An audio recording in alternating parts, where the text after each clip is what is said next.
Hai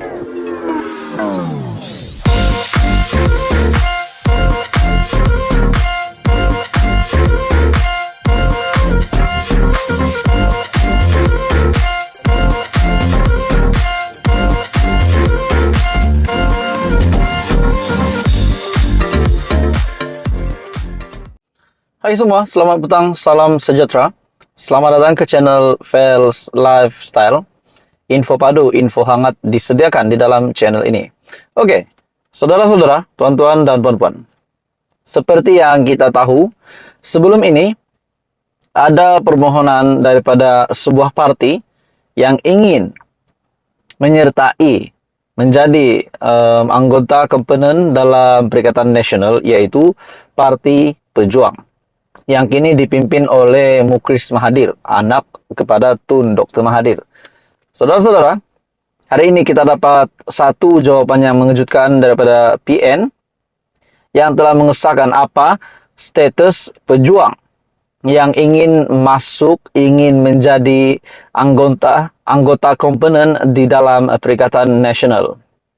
Hari ini kita telah mendapat status bahwa pejuang ditolak oleh Perikatan Nasional.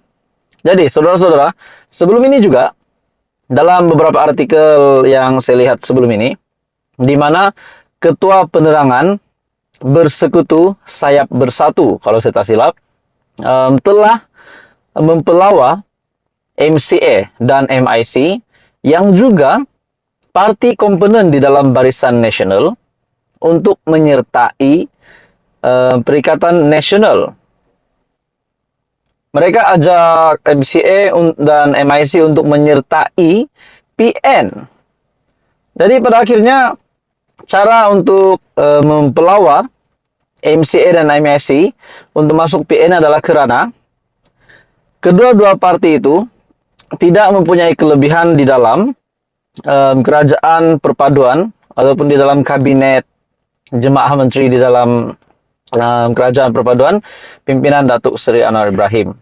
Akhirnya hari ini pula kita mendengar pejuang ditolak ataupun permohonan pejuang sertai Perikatan Nasional ditolak. Mesyuarat Majlis Tertinggi PN membuat keputusan menolak permohonan Parti Pejuang Tanah Air ataupun Pejuang sebagai sebahagian parti komponennya.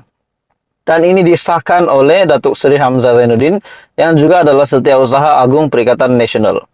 Beliau berkata, perkara itu diputuskan dalam mesyuarat Majlis Tertinggi Perikatan Nasional yang dipengerusikan oleh Tan Sri Muhyiddin Yassin yang berlangsung semalam. Dan artikel ini diterbitkan pada 21 Mac pada jam 5.06 petang. Dalam pada itu, Majlis Tertinggi sudah membuat keputusan menolak permohonan kemasukan Parti Pejuang Tanah Air ke PN.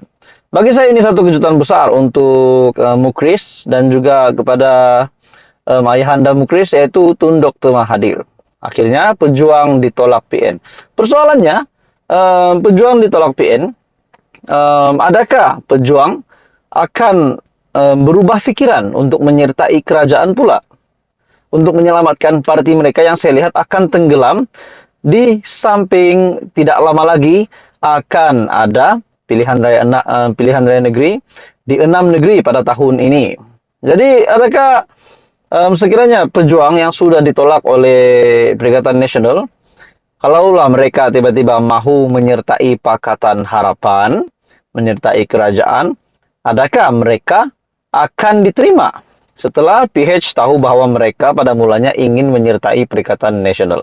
Ataupun mereka akan bergerak sendiri, dan bagaimana pula mereka boleh menyelamatkan kapal mereka, yaitu parti mereka. Jadi tuan-tuan dan bapak semua, akhirnya ini satu berita mengejutkan, di mana MCA dan MIC dijemput oleh Bersatu, Ketua Penerangan Bersekutu Sayap Bersatu, yaitu S. Subramaniam kalau saya tak silap, untuk menyertai Perikatan Nasional. Tapi hari ini pula kita mendengar PN menolak pula permohonan pejuang untuk menyertai Perikatan Nasional. Jadi apa komen Anda? Tuan-tuan dan bapak semua, teruskan bersama di dalam channel ini.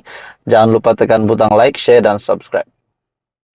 Salam sejahtera Malaysia. Selamat datang ke channel Fels Lifestyle. Dalam satu perkembangan terkini, berkaitan dengan Muhyiddin Yassin, berkaitan dengan saman Muhyiddin Yassin, yaitu daripada seorang bekas Menteri Keuangan Lim Guan Eng.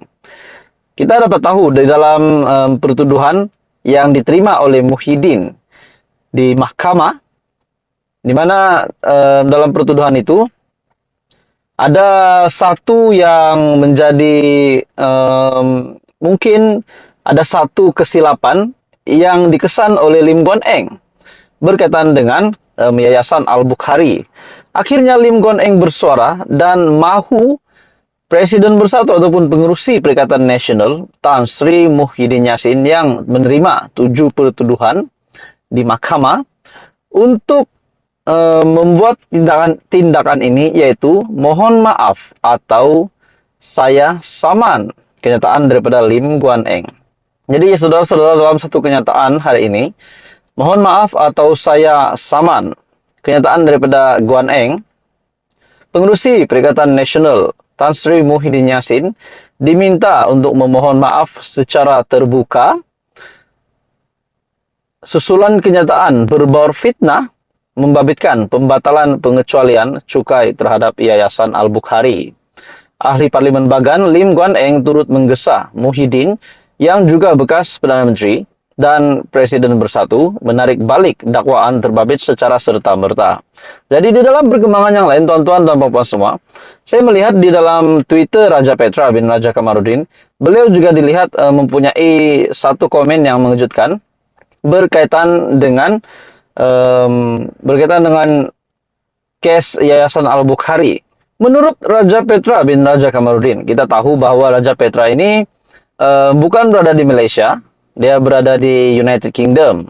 Tapi, tuan-tuan dan puan-puan semua, Raja Petra ini banyak yang mengambil kesimpulan ataupun komen, beliau ini kuat menyalak tapi takut nak balik Malaysia.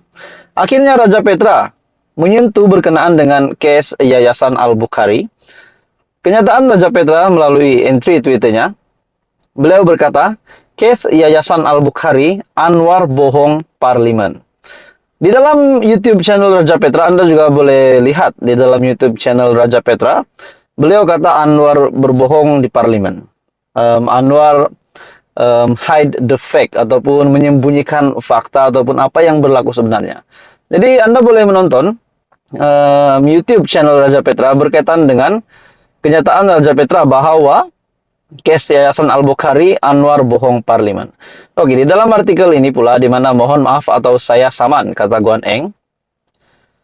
Dalam artikel ini, tindakan perundangan ke atas Muhyiddin bukan sahaja secara sivil, seperti dinyatakan sebelum ini. Saya harap beliau tahu apa yang berlaku walaupun tidak hadir pada persidangan Dewan Rakyat pagi ini.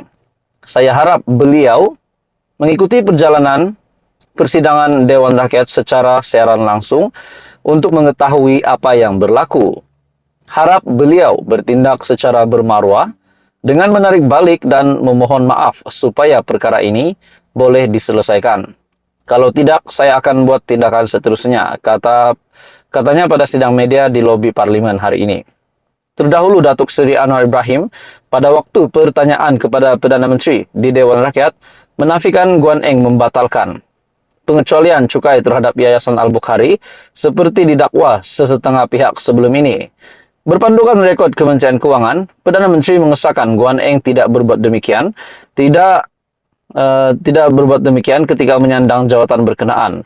Selain menjelaskan, kuasa pengecualian cukai tertakluk kepada Ketua Pengarah LHDN. Pada 9 Mac yang lepas pula, Muhyiddin dalam kenyataan selepas disoal siasat, Suruhanjaya Pencegahan Rasuah Malaysia mendakwa kerajaan PH membatalkan pengecualian pembayaran cukai diluluskan kepada Yayasan Al-Bukhari. Beliau dilaporkan berkata, mengetahui punca Guan Eng yang ketika itu Menteri Keuangan membatalkan pengecualian cukai diperoleh Yayasan Al-Bukhari sebelum itu. Sementara Guan Eng yang juga pengerusi DAP mengulangi pendirian, tidak pernah meneliti file ataupun memberi arahan supaya pengecualian cukai ke atas Yayasan Al-Bukhari dibatalkan seperti didakwa oleh Muhyiddin. Jadi tuan-tuan dan puan semua, akhirnya Guan Eng kata, mohon maaf atau saya saman. Dan di dalam perkembangan yang lain seperti yang saya kata tadi, yaitu Raja Petra berkata bahwa Anwar bohong di parlemen berkaitan dengan case Yayasan Al-Bukhari. Dan dalam video itu juga apa yang saya lihat bahwa Raja Petra kata bahwa Anwar melindungi ataupun backup Lim Guan Eng. Jadi saudara-saudara, apa komen Anda? Teruskan bersama di dalam channel ini. Untuk perkembangan-perkembangan yang lain jangan lupa tekan butang like, share, dan subscribe.